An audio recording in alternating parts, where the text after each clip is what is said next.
Herkese merhaba, kanalıma hoş geldiniz. Bugün iki şişli, yapılışı kolay, kahve çekirdeği ve haroşadan oluşan güzel bir model anlatımı yapacağım sizlere. Modelimi ben batik iple, angora tarzı bir iple örerek hazırladım. Bu modeli 2,5 numara şiş kullandım. Modelimizin herhangi bir beden ölçüsü yok. Tamamen sizlere fikir amaçlı hazırladığım bir model. Kenar patında ve lastiğinde kahve çekirdeği modeli kullandım. Bugün sizlere anlatımı yaparken orta kalınlıkta bir iple anlatımı yapacağım. 3 numarada şiş kullanacağım. Modelimizin ilmek sayısı 4 ve 4'ün katları. Yani aslında kahve çekirdeğimiz 4 ilmekten, aradaki haroşa ilmeğimiz de 4 ilmekten oluşuyor. Şuraya kadar 8 ilmek, tekrar böyle 8 ilmek, 8 8 olarak gidiyoruz. Sonunda da 4 ilmekte kahve çekirdeğiyle bitirdiğimiz için 4 ilmek ilave ediyoruz. Şimdi modelimi şöyle kenara alıyorum ve orta kalınlıkta bir iple modelin anlatımına başlıyorum. Öncelikle lastiğimizden başlayacağız. Model arka yüzden kuruluyor. İlmekleri attık. Orası örgümüzün ön yüzü oluyor. Şimdi arka yüzden ilk sırayla başlıyorum. Kenar ilmeğimi de burada düz olarak ördüm. Bir ilmek düz örüyorum.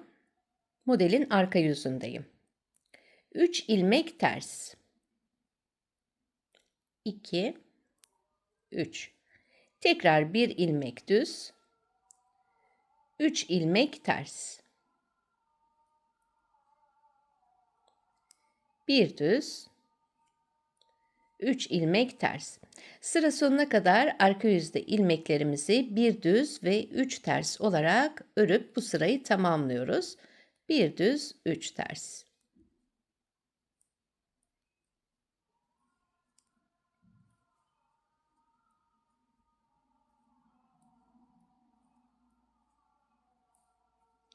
Bir ilmek düz.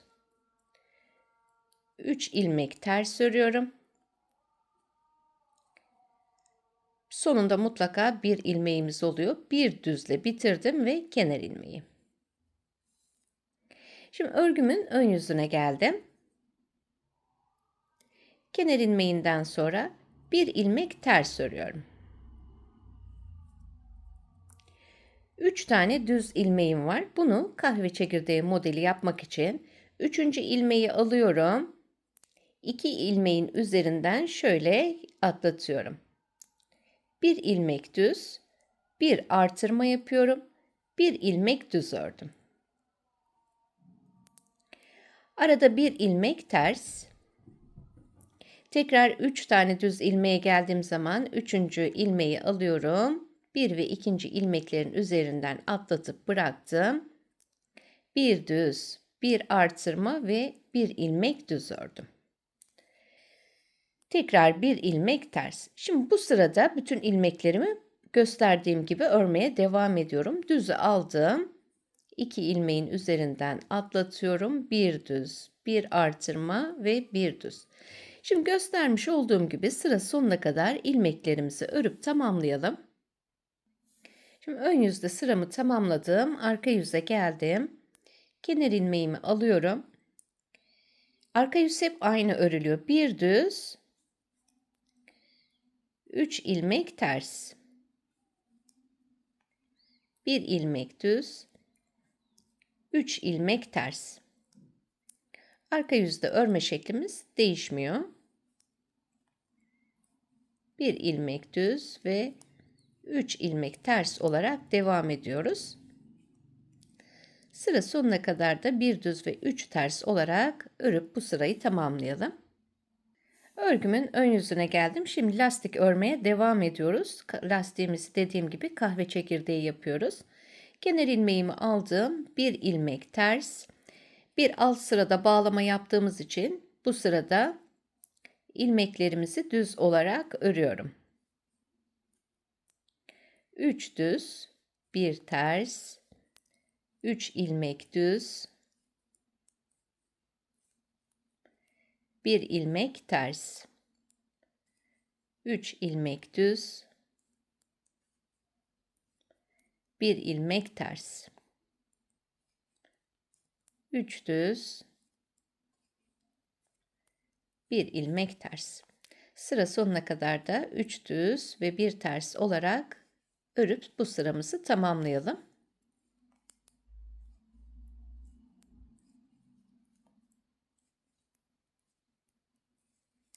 Son ilmeğimi ters ördüm. Kenar ilmeğimi de dıştan içe doğru örüp sırayı tamamladım. Arka yüzde ilmeklerimi gördüğüm gibi örüyorum. Bir düz ve 3 ters. Bir düz, 3 ilmek ters. Bir düz, 3 ters.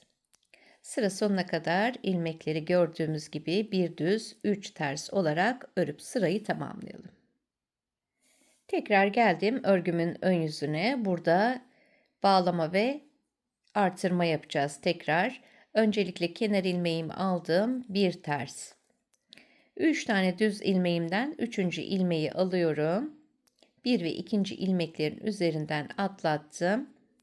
Bir ilmek düz, bir artırma yapıyorum. Tekrar bir ilmek düz örüyorum. Eksilttiğim ilmeği yerine koymuş oldum. Tekrar bir ilmek ters. 3. ilmeği alıyorum. 2 ilmeğin üzerinden atlattım. Bir düz, bir artırma, bir ilmek düz. Tekrar arada bir ters ilmek ördüm. Şimdi sıramızın sonuna kadar da gösterdiğim gibi örelim. Şimdi burada ilk kahve çekirdeğimiz belirginleşti zaten. Arka yüze geldiğimiz zaman ilmeklerimizi gördüğümüz gibi örüyoruz. Kenar ilmeğini aldım, bir düz, 2 ilmek ters. Şimdi buraya kadar umarım anlaşılmıştır.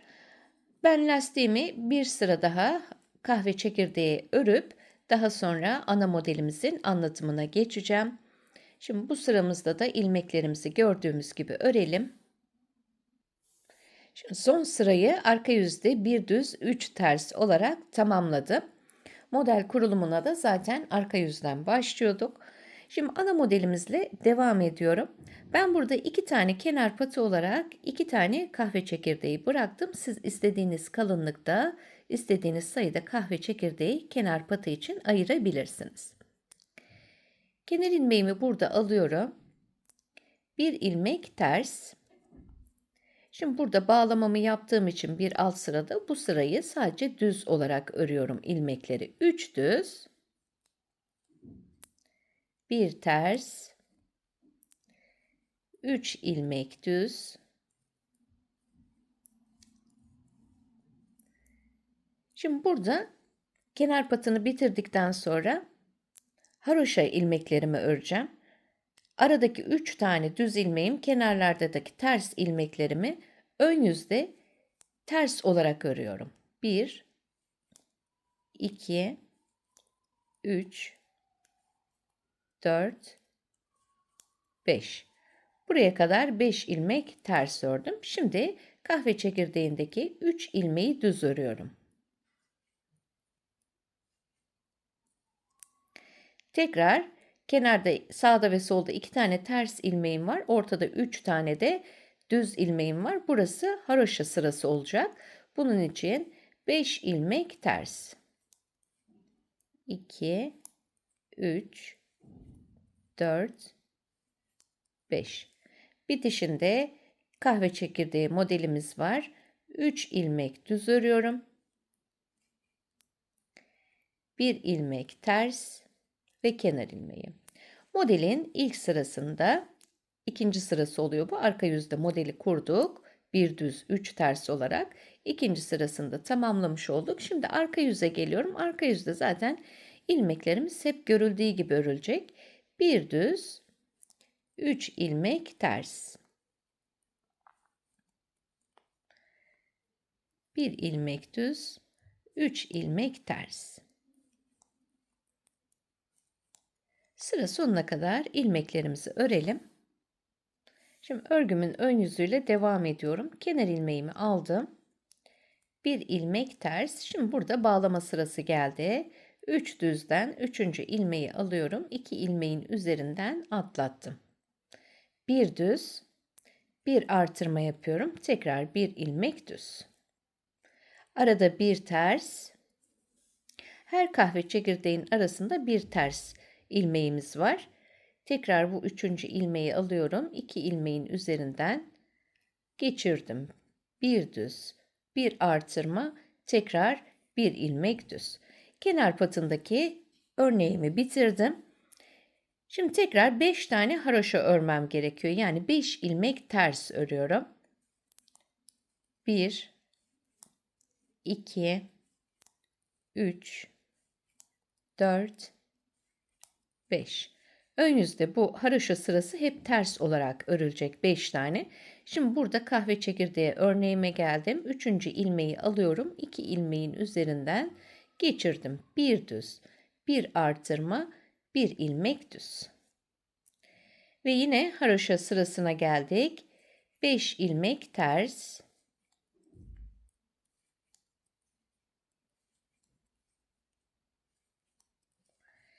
Beş tersten sonra kahve çekirdeğin için üçüncü ilmeği alıyorum. Bir düz, bir artırma, bir düz ilmek ördüm. Bir ilmek ters ve kenar ilmeği. Şimdi bu sıramı da tamamladım. Modelimiz şekillenmeye başladı. Arka yüze geldiğimiz zaman arka yüzde bir düz ve 3 ters olarak sırayı tamamlayalım. Örgümün ön yüzüne geldim. Hemen hemen modelin nasıl yapılacağını mutlaka anlamışızdır. Şöyle 2 sıra daha örelim. Devamını artık gösterdiğim şekilde örebilirsiniz. Kenar ilmeğinden sonra bir ilmek ters örüyorum. Burada bir alt sırada bağlama yaptığım için bu sırada kahve çekirdeği ilmeklerimi düz örüyorum. 3 ilmek düz. Bir artırma yapıyorum. Tekrar 3 ilmek düz. Haroşa sırasına geldik. Burada 5 ilmek ters. 1, 2, 3, 4, 5. 3 ilmek düz.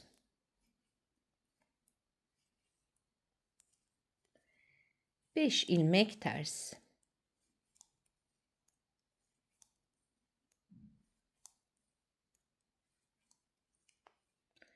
3 ilmek düz. 1 ilmek ters. Kenar ilmeği. Evet, dediğim gibi modelimiz bu şekilde devam ediyor. Bir alt sıralara bakarak modeli tekrarlayabilirsiniz. Oldukça kolay bir model. İlk başlangıçta da göstermiş olduğum gibi şöyle angora batik iple ördüm. Böyle güzel bir model oldu. Bu da çok zarif ve şık oldu. Böyle sade modeller arayanlar için, çok gösterişli, çok uğraştırıcı model istemeyenler için gerçekten güzel bir tercih. Çok da şık duruyor. Hem çocuk örgülerinde hem yetişkin hem de anne yeleklerine de çok yakışacak bir model. Arka yüzüne de şöyle bakalım. Arka yüzden görüntüsü de bu şekilde. Umarım sizler de beğenir, örersiniz. Bir sonraki yeni videomuzda tekrar görüşmek üzere. Kendinize çok iyi bakın. Hoşça kalın.